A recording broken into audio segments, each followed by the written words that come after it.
সম্মানিত দর্শক শ্রোতা, আসসালামু আলাইকুম। আমি আনোয়ার খান, সূর্যোদয় বাংলা মিডিয়া আপনাদের জানাই স্বাগত। আমরা আছি এখন শরীয়তপুর জেলার গোসাইরহাট উপজেলার বড়গাছনা গ্রামে।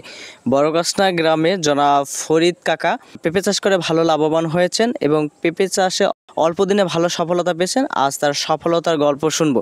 তবে একটা মজার বিষয় হলো, ফরিদ কাকার ছেলে ফারুক খান আমার ছোটবেলার বাল্য বন্ধু এবং আমরা একসাথে পড়াশোনা করেছি। আজ আমি সেই আমার বাল্য বন্ধুর বাবার সফলতার গল্প শুনতে আসছি।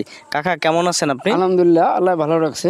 আপনার পেঁপে চাষে আমরা জানি আপনি ভালো সফল। আসলে কি আপনি সফল হয়েছেন? আলহামদুলিল্লাহ, আমি সফল হয়েছি।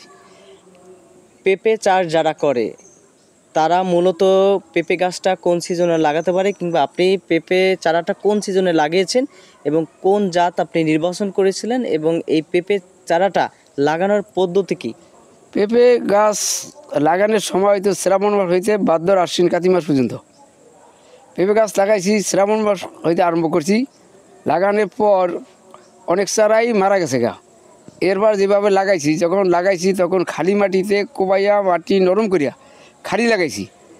পরিবর্তে যখন গাছ একটু ডাঙ্গর হয়েছে তখন তারপর আমি গোবরিয়া সার, ইউরিয়া সার, খৈর, টিএসপি পরে দিছি। আগে দেওয়ার কারণ হলো বর্ষার সিজনে গাছ মাটি ভিজা থাকে, ওখানে ওই সারটা প্রয়োগ করলে ওই সারটার চাপ এই পেঁপে গাছটায় কুলিতে পারে না, আমরা এসে পুষতে দেখা।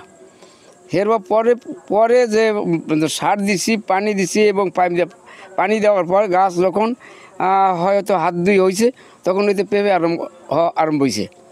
এই পেঁপে হইতে যেমন হলো বৈশাখ মাস হইতে জ্যৈষ্ঠ মাসে, চৈত্র মাসে ছাড়ছে। বৈশাখ, জ্যৈষ্ঠ, আষাঢ়, শ্রাবণ, ভাদ্র, আশ্বিন, কাতি, আগুন মাস।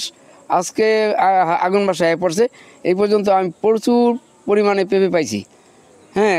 অনেক লাভবান হয়েছি। আর গাছগুলা বেশিরভাগ যে পেঁপেগুলা আমার পাখিতে অনেক খেয়াল হয়েছে। আমি নেট দিয়ে এখন বর্তমানে রাখছি অল্প কদিন ধরে। আল্লাহ অনেক পেঁপে দিছে আমারই।